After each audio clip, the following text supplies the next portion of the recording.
What happened to Yelp? Yelp, a popular platform for writing and reading reviews about restaurants, shopping centers, and entertainment venues, has experienced a decline in relevance over the past decade. The peak in interest for Yelp was exactly 10 years ago, and since then, interest has fallen by 77%. Yelp's stock price has also fallen roughly 61% since their 2014 peak. However, Yelp is fundamentally doing better than ever, with revenue rocketing 27 times from $50 million to $1.35 billion over the past 14 years. The company's net income is also looking quite healthy, with a healthy PE ratio of just 24, meaning that the company has a tamer valuation than most of big tech. Yelp's rise and fall can be traced back to two PayPal employees named Jeremy Stoppelman and Russell Simmons. After the sale of PayPal to eBay in 2002, Max Levchin, one of the co-founders of PayPal, established a business incubator called MRL Ventures, and the duo decided to spin up an email-based referral system. Despite not getting any traction, they were able to land on a name for the business, Yelp.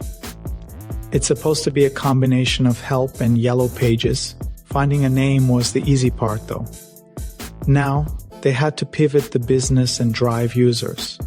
They tried doing more and more email campaigns requesting for reviews in different ways each and every time. But users weren't responding, at least not to their emails. However, Yelp was somehow getting reviews.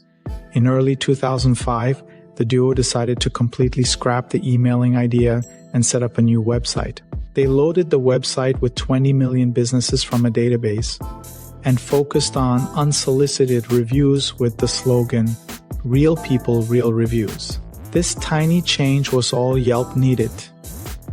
They didn't need to do any marketing, promotions, or email campaigns. Within just 4 months, the site would garner 12,000 reviewers. Jeremy and Russell wanted to interact with these early users, but emailing them was clearly not the play. Instead, they decided to throw parties for people who were already prolific reviewers on Yelp. This would quickly turn into a tradition at Yelp and only help to further organically spread the word about Yelp. Now that Yelp was finally picking up traction, the duo was able to score massive VC funding. They would raise $5 million, followed by $10 million, followed by $15 million, and finally $100 million. They would use all this money to do two things: throw parties for reviewers and send Yelp stickers to as many businesses as they could. Yelp would expand from city to city as its user base grew into the millions and eventually into the tens of millions. However, the reality started to settle in 2012, when Yelp went public at a $1.47 billion valuation. While Yelp was insanely popular, it wasn't making any money.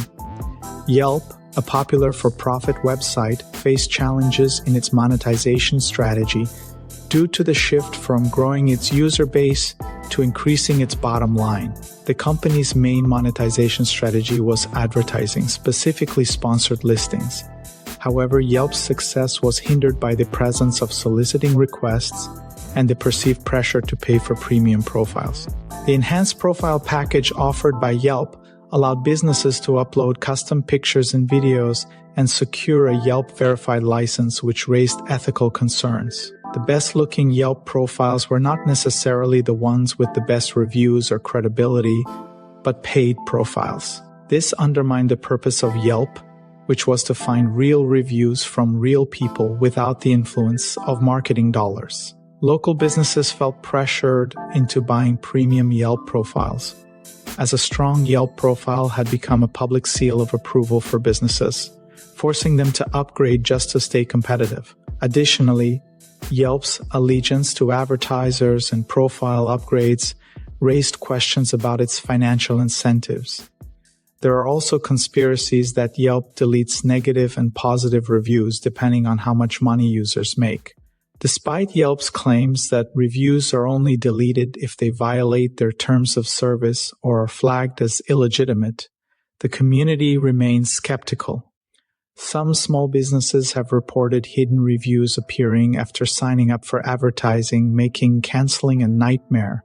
Yelp eventually won a lawsuit against small businesses for extortion, but the court ruled that review manipulation did not qualify as extortion, since there was no threat of harm. The reason for Yelp's decline is that it sold out.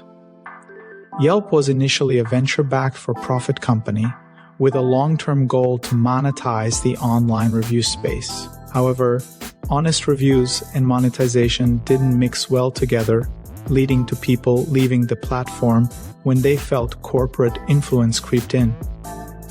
Yelp's success as an incubator business founded by early PayPal employees and big-name players like Max Levchin is a testament to the company's ability to balance the two. Despite the hype around Yelp, the company has managed to make the business work financially, unlike Reddit, which has yet to figure out how to make the business profitable. Yelp's failure as a for-profit company highlights the importance of monetization and the need for companies to prioritize their interests over consumer satisfaction. Nouriel, Gino, Yazdinian.